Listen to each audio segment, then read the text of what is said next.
সৰু থাকোঁতে ঘৰত যদি কেতিয়াবা মাংস নাথাকে আৰু মই যদি মাংস খাম বুলি জেদ কৰোঁ, মায়ে প্ৰায়ে চয়াবিনকে মাংস বুলি ঠগি খুৱাইছিল। আজি যিহেতু মোৰ মাংস খাবলৈ মন গৈ আছিলে আৰু মাংস আনিবলৈ যাবলৈ একদম মন যোৱা নাই, যিহেতু ইমান ঠাণ্ডা পৰিছে, মই চয়াবিনকে মাংসৰ নিচিনাকৈ বনালোঁ। আৰু আজি বনাইছোঁ চয়াবিন ৰঙালাওৰ লগত। ৰঙালাওটো প্ৰথমতে মই কাটি ল'ম আৰু ডখৰ ডখৰকৈ কাটি ল'ম। তাৰপিছত মই চয়াবিনখিনি গৰম পানীত তিয়াই পেলাই অলপ সময়ৰ কাৰণে ৰাখি থৈ দিম।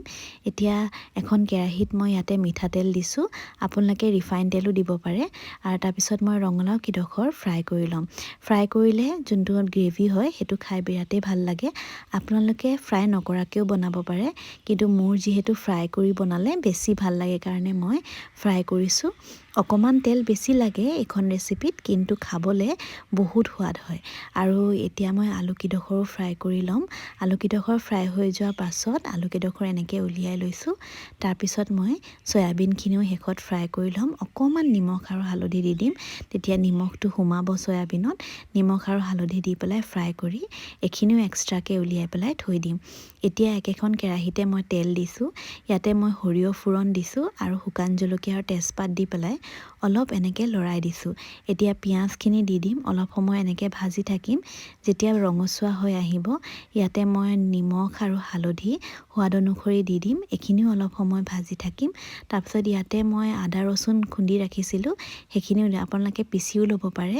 এতিয়া মই যোনখিনি ৰঙালাও যে ফ্ৰাই কৰি ৰাখিছিলোঁ, সেইখিনি ৰঙালাও ফ্ৰাই কৰাখিনি আৰু আলু ফ্ৰাই কৰাখিনি ইয়াত দি পেলাই ধুনীয়াকৈ ভাজি ল'ম। দেখিছে নহয় কেনেকৈ ভিডিঅ'টোত একদম ৰঙচুৱাকৈ মই ভাজালৈকে সেইখিনি ভাজি ল'ম। এতিয়া লাষ্টত মই অকণমান জিৰা, ধনিয়া আৰু জলকীয়া গুড়া দিছোঁ।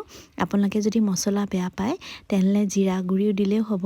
জিৰা গুড়ি দিলে মানেও ভাল লাগিব খাই। মই জিৰা, ধনিয়া আৰু জলকীয়া গুড়ি অকণমান দি পেলাই এইখিনি আৰু অলপ সময় ধুনীয়াকৈ ভাজি লৈছোঁ। আৰু এতিয়া ইয়াত পানী দি দিম। শেষত অকণমান মই জালুকৰ গুড়াও দিছোঁ, আপোনালোকে স্কিপ কৰিব পাৰে। মাংসৰ নিচিনা যিহেতু বনাইছোঁ সেইকাৰণে জালুকৰ গুড়া অকণ দিছোঁ। আৰু ঠাণ্ডাও যিহেতু পৰিছে, অকণমান জ্বলা জ্বলা হ'লে খাই ভাল লাগিব। ইয়াত এতিয়া মই গৰম পানী দি দিছোঁ।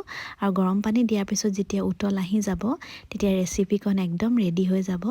আপোনালোকৰ আজি ৰেচিপিটো কেনেকুৱা লাগিলে মোক জনাব দেই। আৰু আপোনালোকে যদি ৰঙালাওৰ লগত এনেকৈ চয়াবিন বনাই খায়, তেনেহ'লে কিদৰেনো বনাই খায় সেইটোও মোক জনাবলৈ নাপাহৰিব।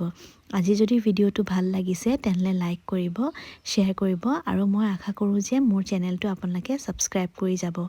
আৰু এতিয়া মই শেষত গৰম মছলা অকণমান দি পেলাই এইখিনি নমাই ল'ম আৰু ভাতৰ লগত পৰিৱেশন কৰিম। আজিলৈ আহিছোঁ। আপোনালোকে সকলোৱে ভালে থাকক আৰু আশা কৰোঁ যে ভিডিঅ'টো আপোনালোকে চাই ভাল পালে। শেষত মই ধনিয়া পাত দি পেলাই গাৰ্নিছ কৰি দিছোঁ। এইখিনি নিদিলেও হয় বাৰু ধনিয়া পাতটো, কিন্তু যিহেতু ঠাণ্ডা দিনত ধনিয়া পাত চবতে দিলে ভাল লাগে, মই সেইকাৰণে ধনিয়া পাত দি দিছোঁ। আজিলৈ আহিছোঁ তেন্তে, বাই। ভিডিঅ'টো চাই ভাল লাগিলে যদি লাইক কৰিব, শ্বেয়াৰ কৰিব আৰু ছাবস্ক্ৰাইব কৰিব বুলি আশা ৰাখিলোঁ।